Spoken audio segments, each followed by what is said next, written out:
तो मैं उम्मीद करता हूँ कि आप सभी अच्छे होंगे। ये इस सीरीज़ का नेक्स्ट वीडियो है।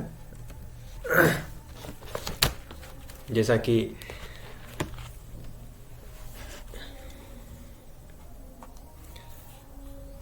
चलिए, ये इस सीरीज़ का नेक्स्ट वीडियो है और मैं उम्मीद करता हूँ कि आप सभी अच्छे होंगे। आप जानते हैं कि हम लोग जो है वो TRE 2 का जो GS सेक्शन है, जो 40 नंबर का क्वेश्चन पूछा जाता है, GS TRE 2 जो एग्जाम हुआ था उसमें जो GS सेक्शन है जिसमें 40 नंबर का क्वेश्चन पूछा जाता है, उसके क्वेश्चंस पे हम बात कर रहे हैं। इससे पहले हमने 1 to 5 के जो हुआ था एग्जाम, उसमें जो GS सेक्शन था उस पर हम बात कर चुके हैं और अभी हम बात कर रहे हैं 6 to 8 क्लास के GS सेक्शन पे। इससे पहले 6 to 8 का GS सेक्शन का वीडियो हो चुका है। आप प्ले लिस्ट में जाएंगे तो दोनों वीडियो आपको देखने को मिलेगा। मैं वक्त ज़्यादा बर्बाद नहीं करता हूँ और मैं टॉपिक पाता हूँ। और आज हम जो बात करेंगे, आइए पहले हिंदी क्वेश्चंस को देख लेते हैं हिंदी में। आज जो हम बात करेंगे वो हम बात करेंगे क्लास 6 to 8 जो सोशल साइंस है और प्लस मैथ। सोशल साइंस और मैथ में जो GS सेक्शन था जिसमें 40 नंबर क्वेश्चन पूछा गया, उसे क्वेश्चंस पे हम बात कर रहे हैं। और आप इससे पहले हम 6 to 8 के हिंदी, संस्कृत, उर्दू जो उसमें जो GS सेक्शन में क्वेश्चन आया था वो हम बात कर चुके हैं। आप प्लेलिस्ट में जाएंगे तो वो वीडियो आपको मिल जाएगा। आज हम बात कर रहे हैं 6 to 8 के सोशल साइंस और मैथमेटिकल साइंस में जो क्वेश्चन पूछा गया था, दोनों सेम था। मैं इस बात को एक्सप्लेन कर चुका हूँ नेक्स्ट पहले वीडियो में, आप वहाँ देखेंगे।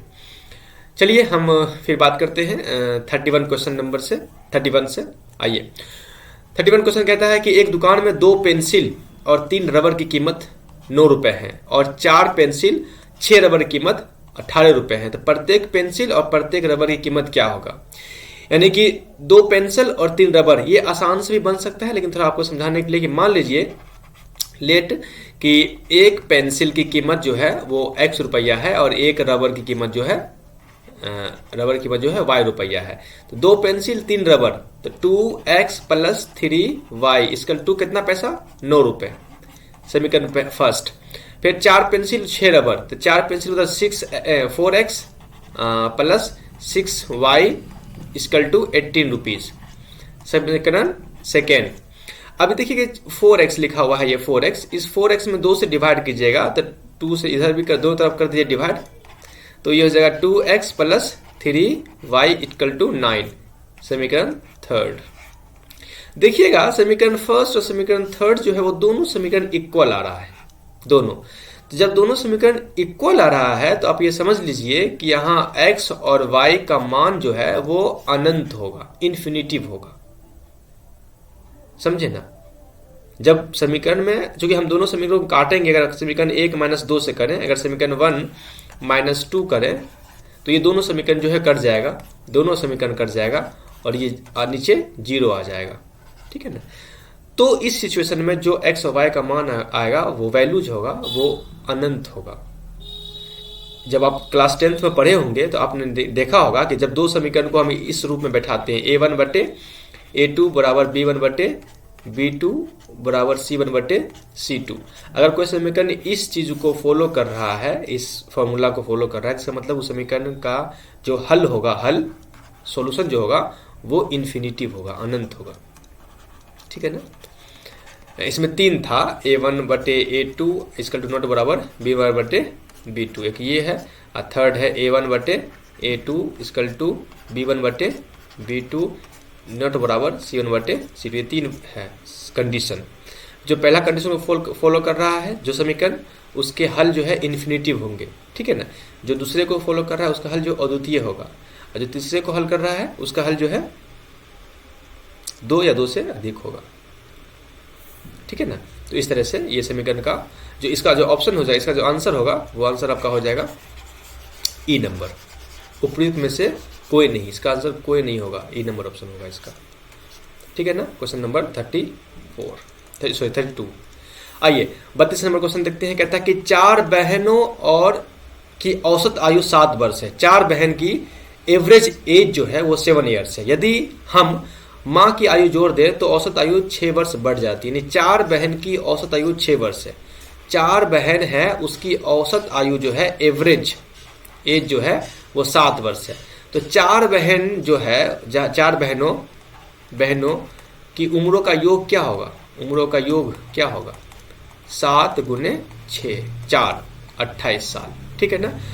अब चूंकि माँ की उम्र ऐड हो जाती है तो औसत जो है वो 6 वर्ष बढ़ जाता है। जो औसत 7 था वो 6 वर्ष बढ़ जाता है। तो माँ की उम्र जब ऐड कर देंगे, माँ की उम्र ऐड करेंगे तो औसत उम्र क्या होगा? तब औसत उम्र क्या होगा?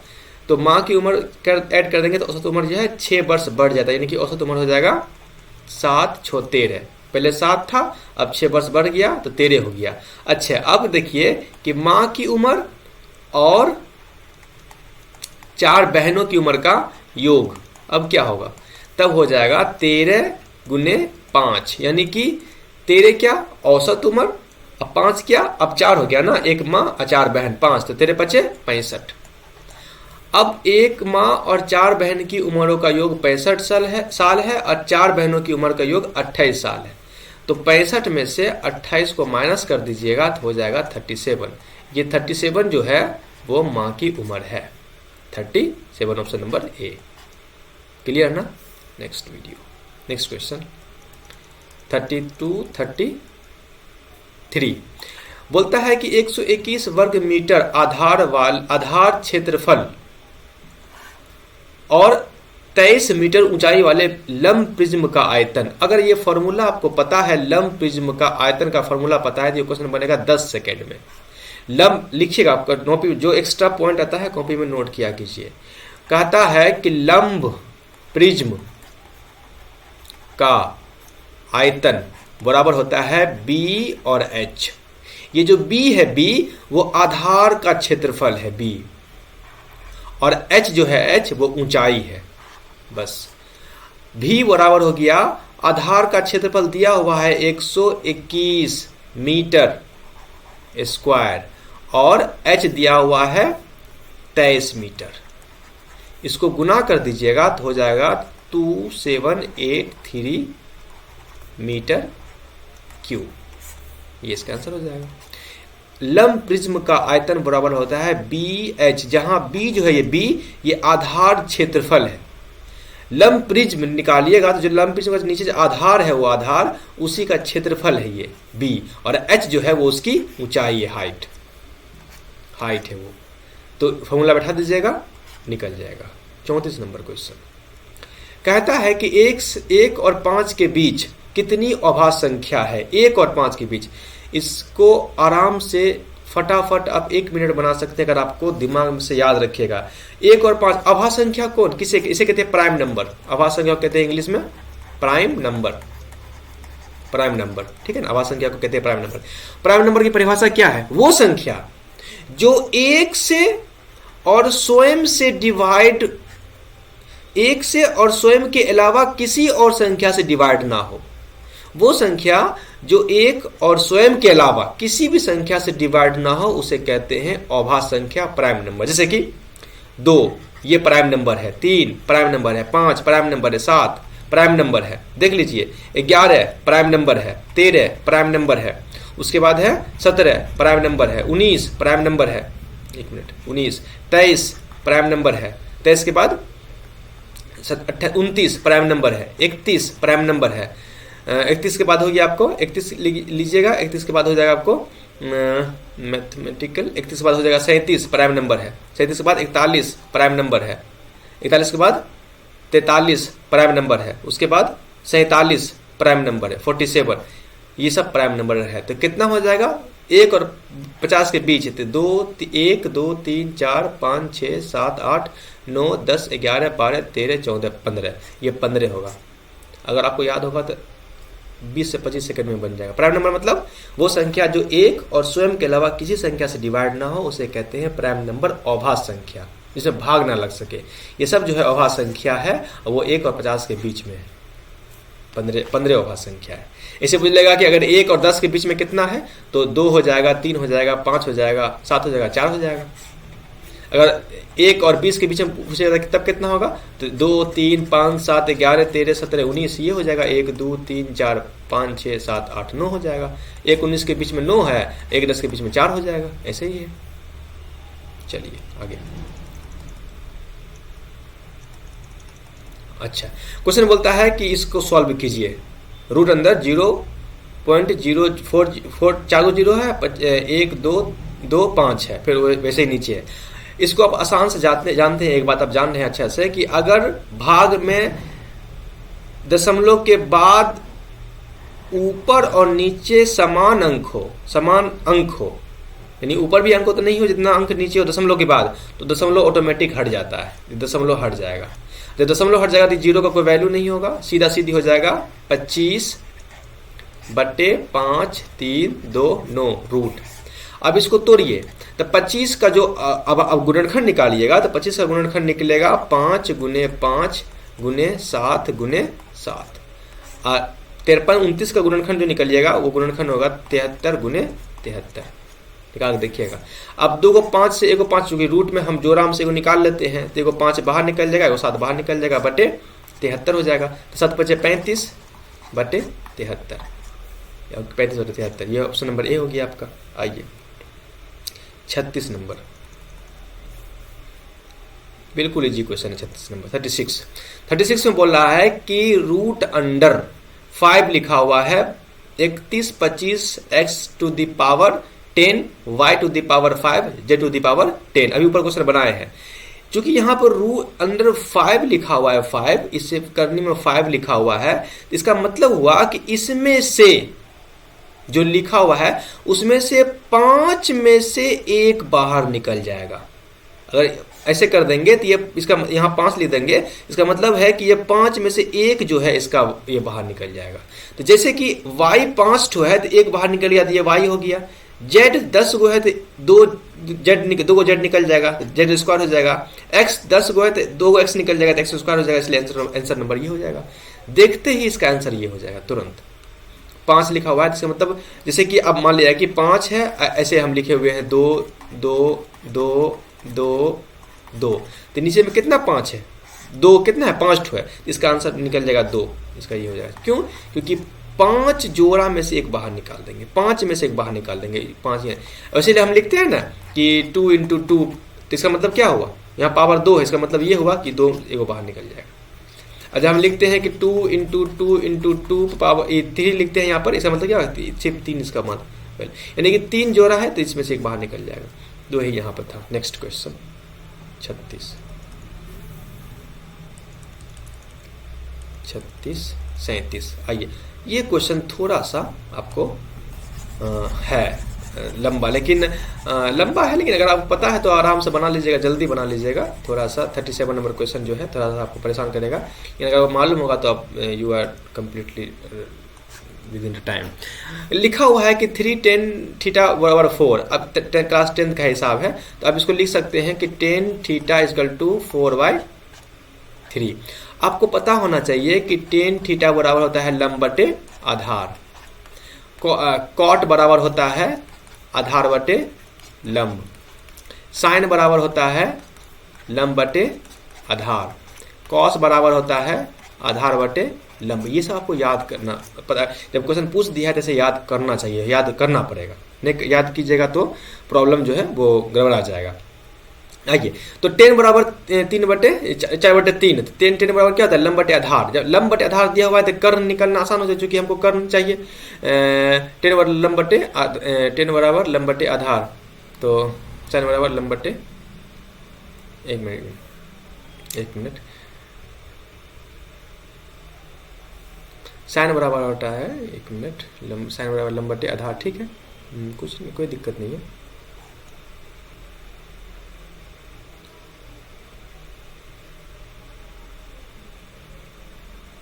चलिए, कोई इशू नहीं है, यहाँ पर हो गया।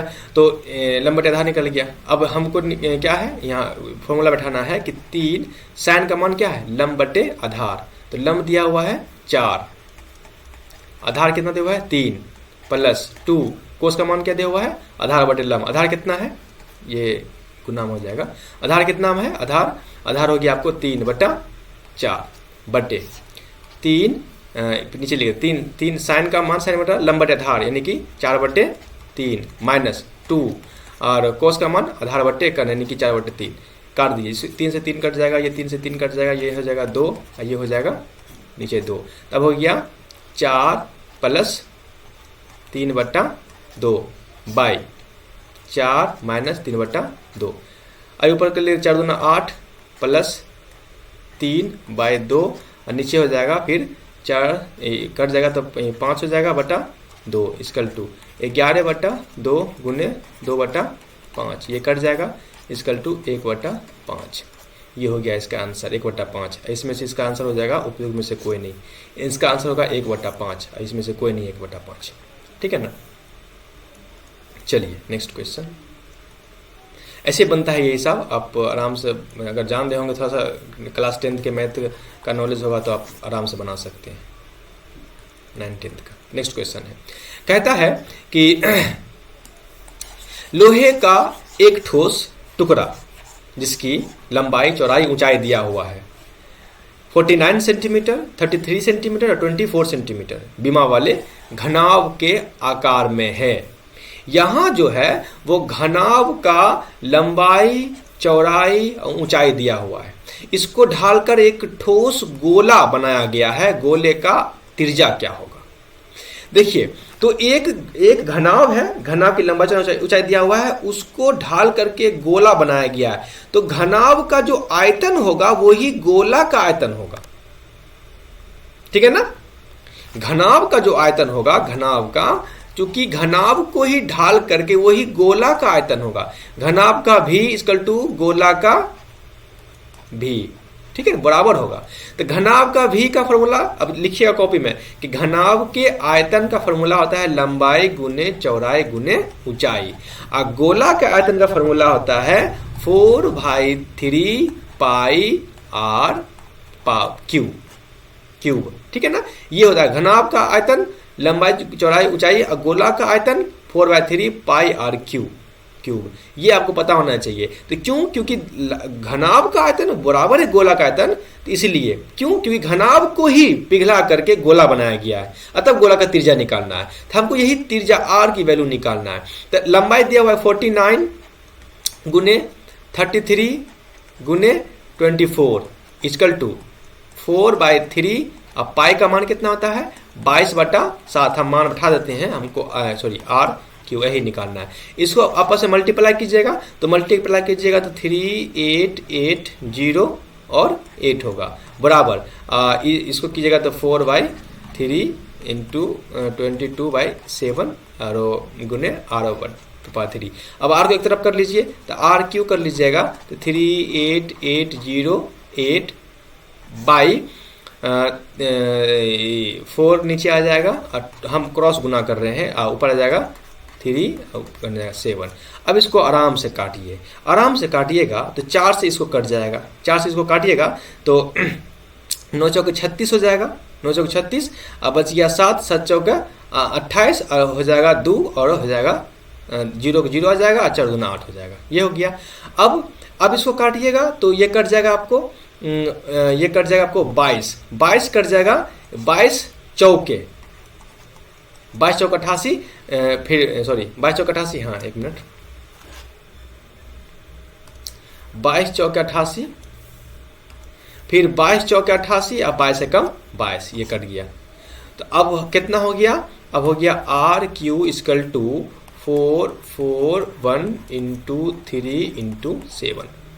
अब r = 3441 × 3 × 7। अब r ये हो जाएगा 441 को जब अब गुणनखंड निकालेंगे तो ये हो जाएगा 3 × 3 × 7 × 7। अब पहले से 3 और 7 तो ऑलरेडी है, ये हो गया आपको यहाँ पर। अब चूंकि 3 है, 3 गो से 1 निकालना है, तो 3 गो तो 1 निकल गया, और 7 में 3 है तो 1 निकल गया, तो 7 या 21, r का मान हो जाएगा 21। यहाँ कौन सा दिया हुआ है, सी नंबर 21 सेंटीमीटर। ठीक है। नेक्स्ट क्वेश्चन, ये जो फॉर्मूला आता है आयतन, ये सब फॉर्मूला, इस फॉर्मूला को आपको अपने कॉपी में नोट डाउन करके लिखना चाहिए ताकि आपको समझ में आए बातों को। अच्छा, आइए बात करता है कि नाभिकीय रिएक्टरों में D2O का उपयोग होता है। ये D2O क्या है? देखिए, ये D2O जो है इसे कहते हैं खारा पानी। पहली बात, हैवी वाटर, हैवी वाटर, पहली बात तो ये समझिए। D2O जो है इसका साइंटिफिक जो नाम है वो है ड्यूटेरियम ऑक्साइड,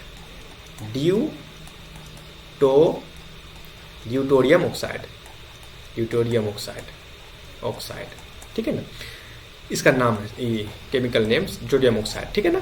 जिसमें दो ठो ड्यूटेरियम है और ये दो ड्यूटेरियम एटम से और एक ऑक्सीजन के एटम से मिलकर बना, दो ड्यूटेरियम एटम से मिलकर बना हुआ है और एक जो है वो ऑक्सीजन के एटम से मिलकर के बना हुआ है। D2O का उपयोग किया हुआ, ठीक है ना। D2O जो है वो उसका इस्तेमाल जो है वो मॉडरेटर के रूप में किया जाता है। इसका इस्तेमाल जो उपयोग जो है वो मॉडरेटर के रूप में किया जाता है। मॉडरेटर को हिंदी में कहते हैं मंदक के रूप में इसका इस्तेमाल किया जाता है। क्यों? क्योंकि नाभिकीय रिएक्शन में, नाभिक जो रिएक्शन होता है उस रिएक्शन में ये जो D2O जो है वो न्यूट्रॉन जो होता है वो न्यूट्रॉन को स्लो डाउन कर देता है। स्लो डाउन, आराम से स्लो डाउन। न्यूट्रॉन जो होता है, न्यूट्रॉन को जो है वो ये जो मंदक है, मॉडरेटर जो है D2O जो है वो मॉडरेटर के रूप में काम करता है और नाभिकीय रिएक्टर में वो जो है न्यूट्रॉन को वो कर देता है स्लो डाउन, ठीक है। प्लस न्यूट्रॉन को एब्जॉर्ब होने नहीं देता है, नाभिकीय रिएक्टर में एब्जॉर्ब होने नहीं देता है। इसीलिए D2O को मॉडरेटर, मंदक के रूप में इस्तेमाल करते हैं नाभिकीय रिएक्टर में। क्लियर ना? नाभिकीय D2O कहते हैं खारा पानी, यानी कि हैवी वाटर। इस ड्यूटेरियम ऑक्साइड भी कहते हैं। दो ड्यूटेरियम और एक ऑक्सीजन के एटम से मिलकर ये बना हुआ है। ये मॉडरेटर काम करता है नाभिकीय रिएक्टर में। क्यों? क्योंकि ये न्यूट्रॉन को स्लो डाउन कर देता है आराम से और न्यूट्रॉन को एब्जॉर्ब होने नहीं देता है। इसलिए इसको मॉडरेटर यानी मंदक के रूप में इस्तेमाल करते हैं नाभिकीय रिएक्टर में। आइए क्वेश्चन नंबर 40, लैक्टियल निम्नलिखित में से किससे संबंधित? लैक्टियल जो है वो क्या है? अच्छा, लैक्टियल जो है वो एक लसिका केशिका है। आप जब साइंस को थोड़ा सा समझे होंगे, पढ़े होंगे तो आपको सुने होंगे केशिका के बारे में, है ना। तो लैक्टिकल ये लसिका केशिका, इसे कहते हैं लिम्फेटिक कैपिलरी, इसे कहते हैं लिम्फेटिक, इंग्लिश में इसे कहते हैं लिम्फेटिक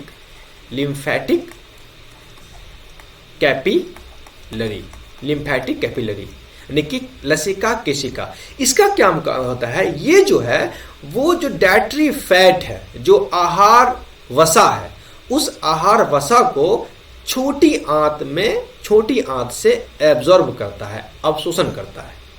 वसा को, फैट को अवशोषण करता है, फैट को एब्जॉर्ब करता है। कहां से? स्मॉल इंटेस्टाइन से, छोटी आंत से। स्मॉल इंटेस्टाइन से आहार वसा को, यानी कि जो हम खाना खाते हैं, डाइटरी फैट लेते हैं, खाना में जो फैट होता है वो, उस फैट को वो अवशोषण करता है, उस फैट को वो अपने अंदर अवशोषित कर लेता है। कौन? लैक्टियल, लसिका केशिका। इसलिए इसका इस्तेमाल जो है कि संबंधित है किससे? वसा अवशोषण से, यानी फैट को ये अवशोषित करता है। कहां से? स्मॉल इंटेस्टाइन से, छोटी आंत से फैट को, वसा को अवशोषित कर लेता है, ठीक है ना। आइए नेक्स्ट क्वेश्चन पे हम बात करेंगे दूसरे वीडियो में। वीडियो थोड़ा सा लंबा हो जाएगा, तब तक के लिए आप नोट्स बनाते रहिए और फिर हम मिलते हैं नेक्स्ट वीडियो में।